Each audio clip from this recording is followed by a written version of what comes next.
When it comes to free flight, I seem to have the urge to try it all. I'm starting out with some pictures of myself at various outdoor nats. Some of these airplanes I'm holding, I never flew in the contest, but flew there, like this Witchhawk 500.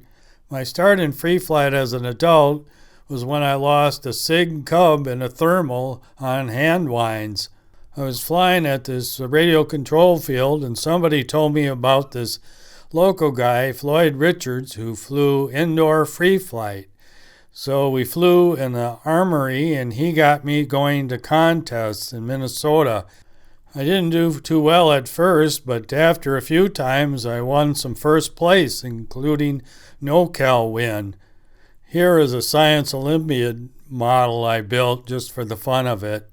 At one time I did a lot of student events for different groups, and I came up with this rubber-powered foam plate plane that worked real well. But my outdoor flying at the time was little sport models like the Sky Bunny. I didn't really have a good place to fly outdoors, and I built a discus glider. It was Hank Spurzl, I think, that finally bugged me enough that I decided to go to Muncie in 2016, and I went with Dave Edmondson. I didn't have many planes to fly. I flew my P-30 in competition, and then I had a Pearl E-202, and some very nice guys helped me get this flying. I flew it in, I think, 3 nats after that, and I was just happy when I got 1 max. I flew that plane so much I wore out the motor. I flew the Pee-wee 30 event like 3 years and got first and second places, but it was only like 3 entrants. And I've also flown at free flight contests in Minnesota at their field at North Branch. And I've flown some RC sailplane contests. In fact, I won 3rd place in Arizona at a big contest. This was in the 2-meter event, and I didn't crash. There is something to be said for getting all your flights in. What I really like about free flight, all the things there are to experiment with, like electronic timers, viscous timers, fuse timers, band burners, an electronic E20 timer from Bob Selman. Some of the timers you needed an electronic box to change the settings.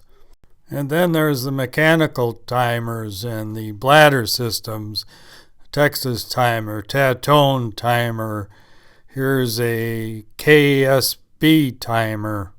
And then there's the RDT systems. I've got transmitters from Ken Bauer, BMK, and Texas Timers. And then I've got locator systems. I got a Walston.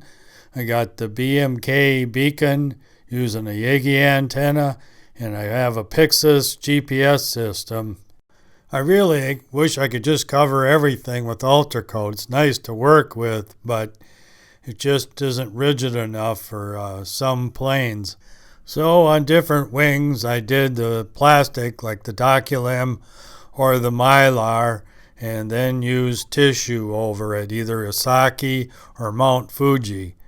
On this plane, I did the Polyspan thing, and that worked well. And this was the first time using my spray equipment. So if I'm not doing the iron-on finish, of course, I have to use dope, and I've used the Design Master spray paint and epoxy, both the color and the clear. Always something new to try and more to learn. And it's really been interesting. And this year it's been my experiments using silk, which has been frustrating and rewarding at the same time. Being the symposium editor this year, I just want people to know a little bit more about me. Please send me your article ideas.